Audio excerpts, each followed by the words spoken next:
Viens ce matin et glorifie ton nom. S'il te plaît. Déverse ta grâce sur nous, Seigneur. Dans le nom puissant de Jésus. Amen. Que le nom du Seigneur soit glorifié, que Dieu vous bénisse abondamment de partout où vous êtes. Et dès l'entrée des jeux, je vois quelques visages ici que j'ai vus, même au parc, notamment de frères. Et je bénis le Seigneur. Amen. Amen. J'encourage chacun d'entre vous de tenir parole. Alléluia. Il y a du bien à s'accrocher au Seigneur. Amen. Il n'a jamais resté redevable à qui que ce soit. Si toi tu t'accroches au Seigneur, sache qu'il y a aussi la contrepartie. Le Seigneur se souviendra de toi. Amen. J'ai vu même quelqu'un m'appeler au téléphone. Ouais, j'ai droit fini, j'ai droit fini. Wow. Que Dieu vous bénisse, bien-aimés. Amen. Les gens se préparent déjà de leur maison, se préparent déjà pour venir dans la présence du Seigneur. Amen. Amen. Que Dieu vous bénisse abondamment. Ça nous a fait tellement du bien hier, tous on était là. Qui était là hier? Ah, c'était wow. Des moments comme ça, il ne faut pas manquer. Amen. Hein? Amen. Et dans des circonstances comme ça, le Seigneur défait sa bénédiction sur ses enfants.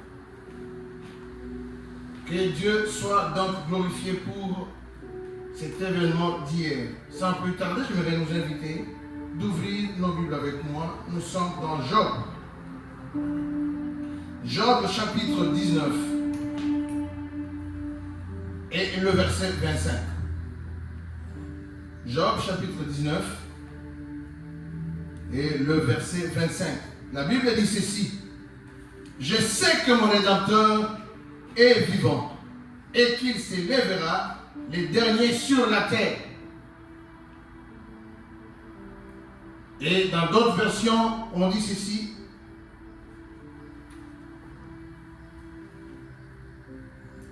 Je sais que mon Rédempteur est vivant. Je vais même me limiter à cette version. Ça c'est lui, c'est bon, c'est déjà bon. Voilà, je disais donc, ça c'était la parole de Job. Job, au chapitre 1er, on nous présente un Job prospère. Amen. Un Job dont les choses, ses affaires tournaient bien, tout fonctionnait bien. Et subitement, au chapitre 19, on nous parle d'un Job qui commence à crever. Un Job qui commence à passer des moments très compliqués. Et si vous essayez de relier les deux bords, il y a comme un contraste. Un homme prospère. Et subitement, les choses commencent à changer. Il se retrouve au bas de chaussée. Alléluia. Quelqu'un peut se poser la question, comment cela est-il possible de trouver quelqu'un qui a un standard de vie, un niveau de vie très élevé, mais subitement se retrouve encore très bas. Et lorsque Job a déclaré cette parole, c'était le moment où Job était au sommet de souffrance. Job était au sommet, au point culminant des souffrances, des difficultés. C'était le moment où Job était rejeté, abandonné, humilié. Et c'est dans ce moment-là qu'il dira, mais je sais que mon Rédempteur est vivant et qui s'élèvera le dernier. Bien-aimé, c'est plus facile de louer le Seigneur et de déclarer, de faire de bonnes déclarations quand tout va bien. Oui ou non? Mais ça devient un peu compliqué quand la chasseresse a atteint la poche. D'élever sa voix et dire, Seigneur, tu es merveilleux. Seigneur, je te suivrai toujours. On regarde comme ça, ça fait des jours, on n'a même pas trouvé quelque chose à mettre sous la dent. La louange devient très lourde. Les choses deviennent compliquées. Mais je bénis le Seigneur pour ce temps, Job. Il a accompli même dans la souffrance. Il a continué encore à croire et à compter sur la grâce de Dieu. Combien sont ceux-là qui croient encore que Dieu peut faire quelque chose? Pourquoi? Parce qu'on se rend compte, non, le niveau que j'ai atteint, c'est irréversible. Quel niveau que tu as atteint? Job a atteint les sommets de souffrance. Quand je parle qu'il a connu le rejet, ce n'est pas le rejet de son entourage seulement. Le rejet même de ceux-là qui étaient ceux de sa famille. abandonné. Et il ne s'est même pas limité par là. Il dit, maudit même ce Dieu-là, il meurt. Quel niveau de rejet d'abandon. Et ça fait très mal. Job a traversé ces moments. Les moments de dures épreuves. Où les tableaux étaient devenus tout sombres. On ne voyait pas d'issue. Il n'y a aucune voie de sortie. Limitée. Mais c'est en ces moments-là qu'il déclara, je sais que mon Rédempteur est vivant et il se lèvera le dernier. Quelle fois Job. Pendant que même tes enfants, tu les as perdus. Pendant que même ta femme t'a abandonné, t'a laissé. Quelle déclaration forte. Je disais, Dieu peut permettre que quelqu'un qui était hautement élevé puisse se retrouver très bas. Amen, amen. Et Job a pu déclarer à ce moment-là que je sais que mon Rédempteur est vivant. Analysons un peu ces paroles. Il n'a pas dit que non, je pense que mon Dieu, mon Rédempteur est vivant. Non, ce n'est pas qu'il pense que Dieu fera quelque chose. Ce n'est pas qu'il non, j'espère que Dieu ferait quelque chose. Non, il n'a pas dit ça. Je sais. Quelle assurance. L'assurance dans les épreuves. Est-ce que quelqu'un peut atteindre ce niveau-là? Il avait la conviction que c'est Dieu ne l'abandonnerait jamais. Je suis venu réveiller quelqu'un pour lui dire, l'Éternel, ton Dieu, il ne t'abandonnera jamais. Amen. Tu peux me dire que non, pasteur, tu ne sais pas ce que je suis en train de traverser. Je ne sais pas. Je ne sais pas. C'est vrai que je ne sais pas. Mais ce que je peux te dire, que ton Dieu, il reste fidèle. Amen, amen. Il respecte même sa parole. S'il t'a dit qu'il ne t'abandonnera jamais, sache qu'il ne t'abandonnera jamais.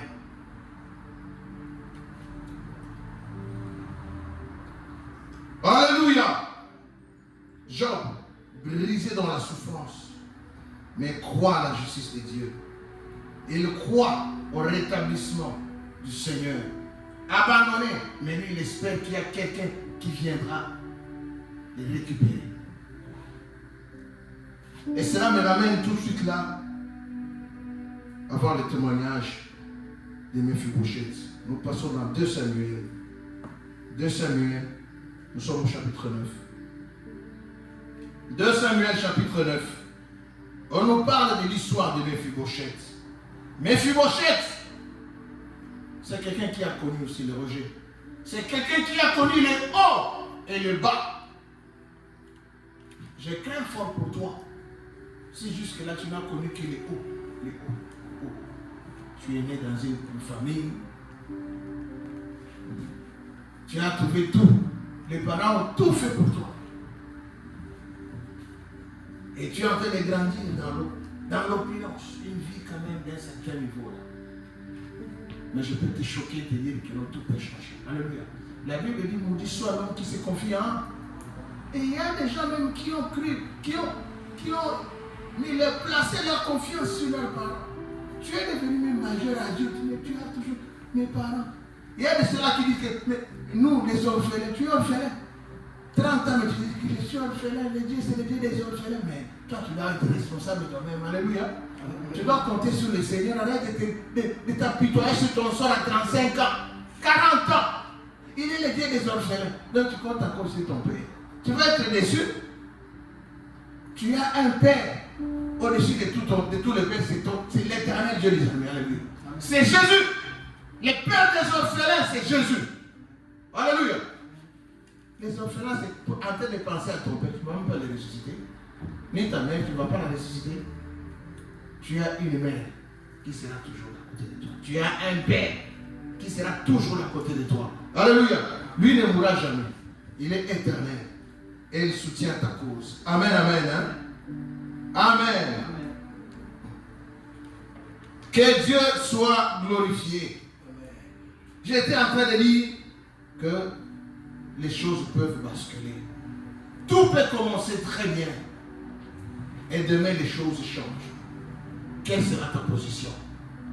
Je suis en train de booster, je dis bien, une génération de gens comme les Job ici. Les gens qui sont à même d'endurer, même dans les souffrances les plus atroces. Vous êtes là dans le Seigneur, pas abandonner le Seigneur. Quand il y a une marche, vous abandonnez le Seigneur. On va lire 2 Samuel chapitre 9. Écoutez ce que la Bible dit à partir du verset 1er. David demanda, reste-t-il encore quelqu'un de la famille de Saoul pour que je lui fasse du bien? J'aime ce que la Bible ajoute. À cause de Jonathan. Qui est donc Jonathan? Jonathan, c'est le père de Mephibosheth. Jonathan, c'est le fils de Saoul, roi. On n'a pas assez de temps pour vous brosser et relater toute l'histoire. Jonathan, il était un prince. Un prince qui était aussi ami à David. Il a usé de beaucoup de biens, beaucoup de faveurs. Il a même sauvé la vie de David à plusieurs reprises. Et cela a marqué. Il est resté avec ça toute sa vie. Mais Dieu a repris la vie de Jonathan. Mais David, un jour, il est passé à la royauté. Il a dirigé le pays. Il s'est souvenu de son ami Jonathan, de tout ce que Jonathan a fait pour lui, de tout le bien, de toutes les faveurs que Jonathan a usé pour lui. Il s'est dit non. Même si Jonathan n'est plus là, je peux faire du bien à l'un de ses enfants. Il a même envoyé des gens aller me chercher. Y a-t-il quelqu'un dans la famille de Saoul? Quand il parle de la famille de Saoul, parce que Saoul fut roi, tout le monde peut connaître Saoul facilement. Que Jonathan n'était que fils du roi, mais Saoul lui-même était le roi. Alors il est allé loin pour dire dans la famille de Saoul, afin que juge de bonté, afin que je lui fasse du bien. À cause de qui? À cause de Jonathan. Jonathan l'a mis à David. J'aimerais dire à quelqu'un que le bienfait que tu fais pour Dieu ne meurt jamais. Alléluia. Dieu va se souvenir un jour. Si tu te sacrifies pour Dieu, tu ne dors pas. J'ai vu les gens dormir très tard. Ils étaient ici en train de faire ça. Les autres sont passés et rentrés chez eux à la maison à 2h du matin. Fatigués. Les autres ont cancellé même le travail pour venir servir, travailler pour le Seigneur. Vous croyez que Dieu va oublier ça? Un jour, Dieu se souviendra de vous. À cause même de ces sacrifices que vous avez consentis pour lui. C'est pour cela que je vous encourage. Des fois, je peux même, comme on dit en québécois, capoter, je le fais. Vous n'êtes pas là. C'est en tant que père, je le fais, mais je vous aime beaucoup. Amen. Je vous porte beaucoup dans mon cœur. Et j'apprécie votre façon de faire pour le Seigneur. Alléluia. Surtout, je vous encourage, excellez et n'abandonnez pas. Amen. N'abandonnez pas. Il y a une récompense. C'est public. Dieu n'est pas injuste pour oublier tout ce que vous faites. Surtout pour les saints. Pourquoi pas, à fortiori, dans sa maison. Un jour, il va se souvenir de ça. David se souvenait des bienfaits de son ami Jonathan. Et il voulait essayer des bienfaits en contrepartie envers son fils Mephibosheth. Je parle de Mephibosheth ici parce que je parlais des gens. Mephibosheth a connu des moments de gloire dans sa vie. Il était quelqu'un qui était préparé aussi à devenir un jour prince. Oui ou non? Parce qu'il était dans la famille royale. Mais les choses ont basculé. Il s'est retrouvé de 2 pieds perclus. Et à l'époque, selon la coutume, à l'époque, des gens là qui avaient des problèmes, comment on appelle des problèmes avec handicap, on les prenait tous ces gens, ils n'avaient pas le droit de vivre dans la société, dans la ville comme ça. On devait les acheminer quelque part là, dans des contrats, dans des fins fonds. Ils n'étaient pas dignes de vivre comme tout le monde. Mais le Seigneur, quand le temps sonne, il est passé par David. On est allé chercher quelqu'un qui n'avait même plus droit de vivre dans la ville. On est allé chercher de là. Dieu va aller te chercher de là où tu es. Alléluia. Il va aller te chercher là où tu es oublié. Là où tout le monde ne te voit plus. Il va te chercher. Il va te chercher. Il a ton adresse. Alléluia. Il connaît ton adresse. Il connaît ta situation. Il connaît tes pleurs de tous les jours. C'est pour cela que j'ai toujours dis aux gens, s'il faut pleurer, pleurer devant la face du Seigneur. Ce qui te fait mal, là où tu es bloqué, rien ne marche. Pleure devant le Seigneur. Dieu a localisé Mephibosheth à Lo-Débar. Je ne sais pas si tu vis déjà dans ton Lo-Débar. Ton Lo-Débar, le Seigneur est capable d'aller te chercher dans Lo-Débar dans ta vie. Il est capable d'aller te chercher là où tu es effacé. Écoutez ce que la Bible dit. Toujours dans le même chapitre 9, au verset 7. David lui dit, n'aie pas peur, car je veux te faire du bien. Pourquoi? À cause de Jonathan, ton frère, ton père. Je te rendrai toute la terre de Saoul, ton grand-père, bien sûr. Et tu mangeras toujours à ma table. Manger à la table du roi, je peux considérer ça comme une figure de style. Pour te dire tout simplement, il y a une certaine catégorie, un certain standard de vie que tu vas atteindre et tu vas rester là-bas. Il dit tous les jours, tu mangeras à ma table tous les jours. Je veux dire, tu vas être là avec moi. On va te retrouver dans la famille royale. Ce qu'il avait perdu, il a fini par le récupérer.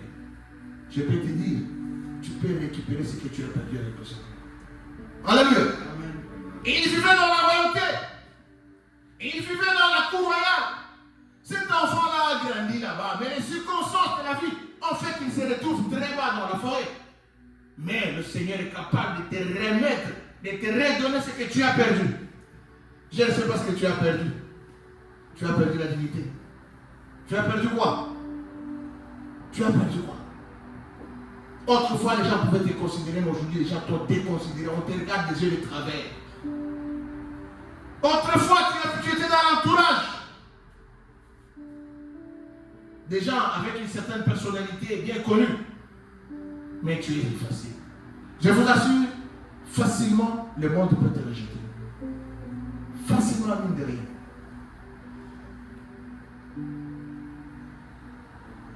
Moi-même qui vous parle, j'ai connu ça. Et dans la vie, j'ai appris à ne compter que sur la grâce du Seigneur. Alléluia. Ne sois pas étonné que tu sois rejeté par ceux-là de ton entourage, même par les gens sur qui tu comptais. Mais quand tu passes des moments difficiles, voir ces gens-là te saluer de loin. On va commencer à t'aimer de loin. À peine on te regarde. Les gens vont oublier même ton numéro de téléphone. Autrefois on t'appelait, mais on va t'oublier. Le Seigneur peut permettre ça. Mais ne regarde pas sur les gens qui t'ont abandonné. Ne cherche pas à te venger sur les gens. Mais toi, fixe ton regard sur le Seigneur. Alléluia. De la même manière qu'ils sont partis, de la même manière le Seigneur va les ramener. Alléluia.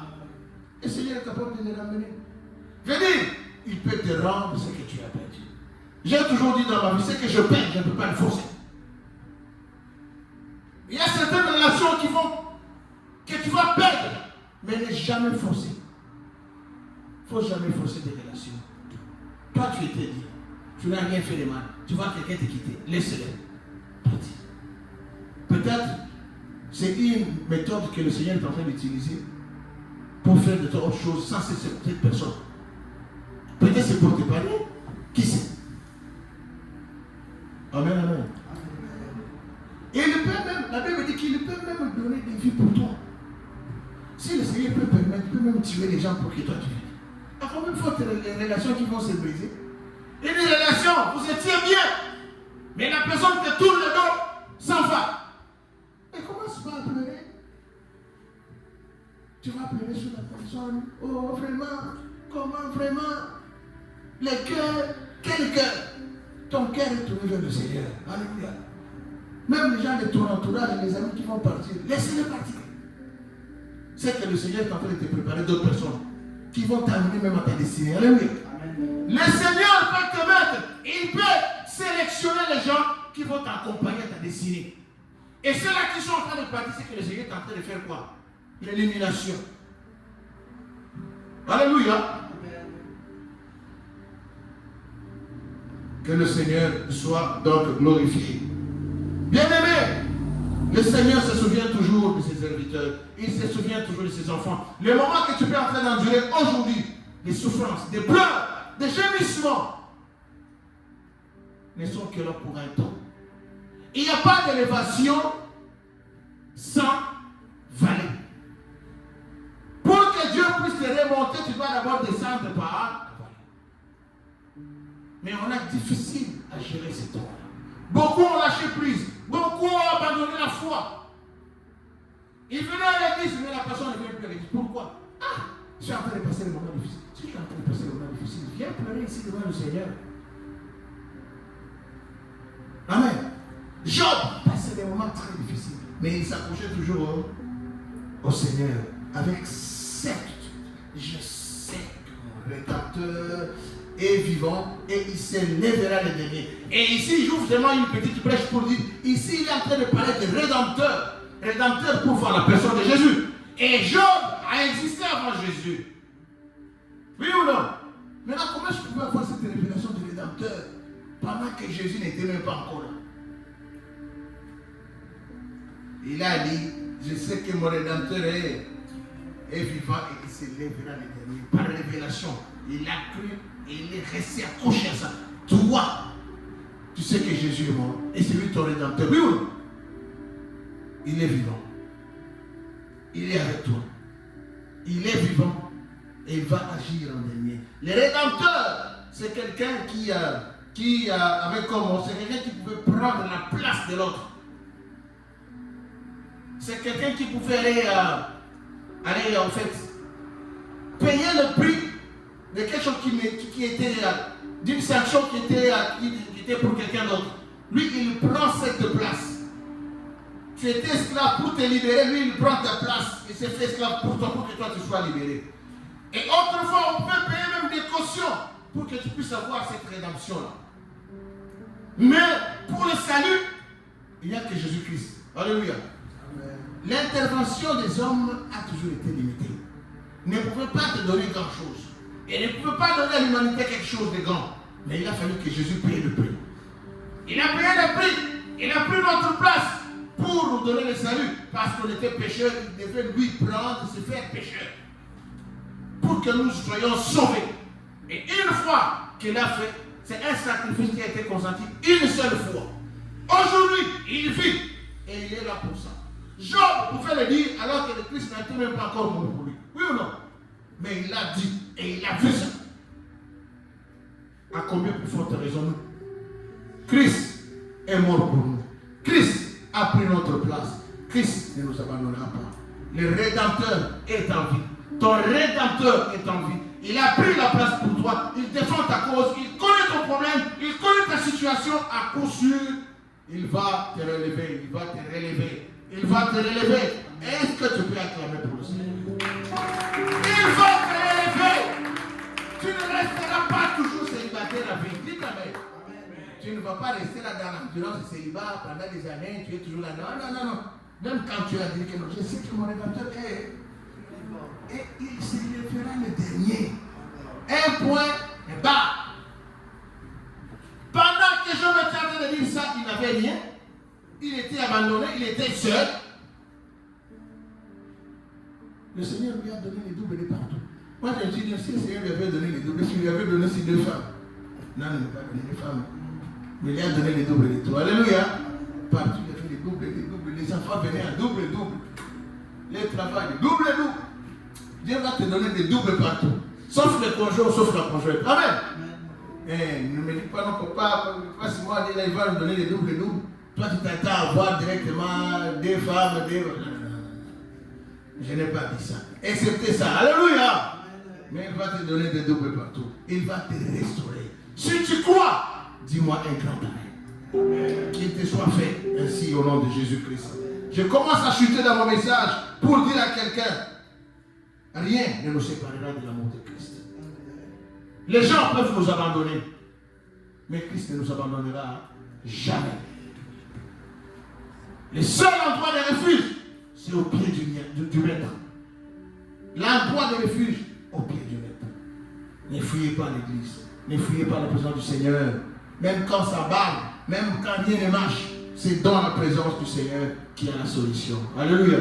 J'ai parlé avec un bien-aimé qui est en me dire, en tout cas, sinon ça ne va pas. Je sais que ça ne va pas.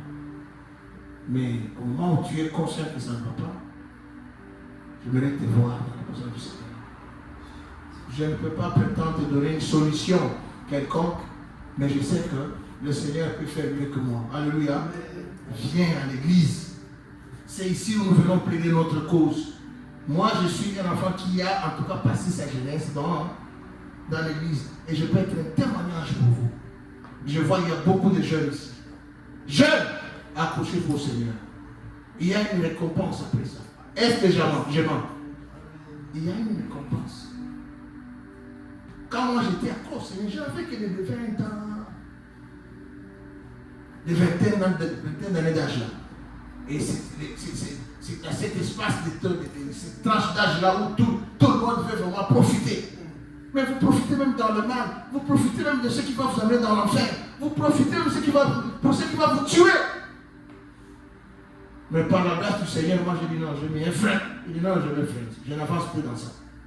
J'ai tourné le dos au monde comme ça. Et depuis que j'ai tourné le dos, je n'ai plus reculé. Alléluia. Parce que je sais que si je vais reculer comme ça, tourner le dos, je vais devenir. Hein. Quelqu'un a dit quoi? Une colline de sel. Moi, je ne vais pas retourner là. C'est quelque chose que tu as vomi, ne prends plus plaisir à aller tourner pour prendre ça. Amen. Est-ce que si on a vomi, est-ce qu'on peut prendre encore plaisir? On a même l'appétit pour reprendre ça. On ne peut même plus voir ça alors que c'est sorti de toi. Ah, tu ne veux pas. Faites les saints du monde. Vous avez tourné le dos au monde, ne retournez plus. Les sales habitudes là que vous avez autrefois, ne retournez plus. On vous voyait tout le temps dans les bistrots, comment on appelle, des boîtes de nuit, ne retournez plus dans des boîtes de nuit. Alléluia. On vous voyait toujours avec comme ça, comment on appelle ça? Chez nous, on appelait chambre, on appelle ça aussi. Un gros une grosse tige comme ça, de cannabis. Le cannabis là, vous voyez que ça va faire quoi? Ça va détruire plus que construire. Ça va détruire plus que contribuer à votre santé. La destruction, c'est plus grave que plus que ce que ça peut apporter. Quelqu'un dit non, c'est pour les douleurs, il y a certaines douleurs. Est-ce que les médecins, ça c'est bien? C'est vrai, non? Est-ce que pour les douleurs, là, tu vas aller avec. Mais c'est que les méfaits de cannabis sont plus grands, plus sévères que ce qui peut te rapporter. Alléluia. Abandonnez ces choses. Est-ce que tu peux dire à ton voisin, abandonne ces choses? Abandonne ça, ça ne sert à rien. Alléluia. En Jésus-Christ, il y a plus que cannabis. En Jésus-Christ, il y a plus que bar. En Jésus-Christ, il y a plus que tout ça, ce qu'on peut convoiter. Ce qu'on convoite là dans le monde, Jésus-Christ peut te donner dans de bonnes conditions. Alléluia. Validé par lui-même. Tu veux chercher une femme, oui, c'est bien. Mais il y a une façon de chercher une femme. On cherche une femme, on se fiance. Tu vas passer par des fiançailles normales, oui ou non? On passe par des fiançailles normales, on va voir la famille, vos familles sont annoncées de la situation. Même je sais que c'est ici, ça ne va pas se limiter à tout. Il faut que les choses soient officielles, oui ou non? Il faut que les choses soient officielles, il ne faut pas aller dans le coin. Vous allez voir, qui nous voit ici? Non, si ça demande déjà qui nous voit ici, c'est le prix. C'est le prix, bon, alléluia. Sortez! Venez vous faire voir. Amen. Quelqu'un vous a demandé la main, il veut vous épouser. Maintenant, il faut garder ça. Et puis, il commence à vous proposer autre chose. Au lieu de se limiter à vous demander, il commence à vous proposer. Vous savez, je ne veux pas parler. Il commence à vous proposer même des choses. Venez nous voir. Alléluia. Ça peut commencer bien, mais ça commence à tourner mal. Pourquoi? Parce que vous avez caché. Venez nous voir. Dieu n'est pas contre le mariage. Alléluia. Mais ça doit se passer dans les bons cadres. C'était juste une parenthèse que je ferme vite. Pour dire tout simplement que le Seigneur se souviendra de toi. Le Seigneur ne peut jamais t'abandonner. Le Seigneur, à coup sûr, va te visiter. Il va te visiter. Te pleure là. Il ne peut pas laisser te donner papier mouchoir. J'ai vu des gens pleurer. Là où je travaille, quand je vois les patients sortir de leur salle d'eau, après que, comment on appelle, l'anesthésie se termine, il y a plus, il commence à sentir la sensation, puis la douleur commence à monter. Il commence à pleurer. On amène des calmants que le calmant fonctionne, la personne pleure. Mais comme ça, nous, c'est que nous faisons pour consoler, on fait pour consoler, on met seulement un papier mouchoir. Un papier mouchoir, c'est seulement là. Mais il y a certains pleurs là. Le Seigneur ne va pas te donner seulement un papier mouchoir. Il va te donner plus que papier mouchoir. Il va aller à la racine de ce qui te fait pleurer. Il arrête.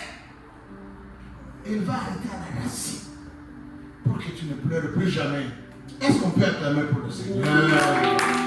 Acclame très fort pour le Seigneur.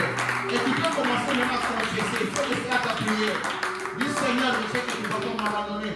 Je sais qu'il y en a plus de souffrance. Tu finis par te lever, Seigneur. Je sais que tu es le rédempteur de tout le temps. Tu n'as pas changé. Tu es le même. Hier, aujourd'hui et éternellement. Interviens dans ma vie. Tu commences à prier maintenant. Prie le Seigneur. Prie le Seigneur. Prie le Seigneur. Commence à intercéder. Prie le Seigneur.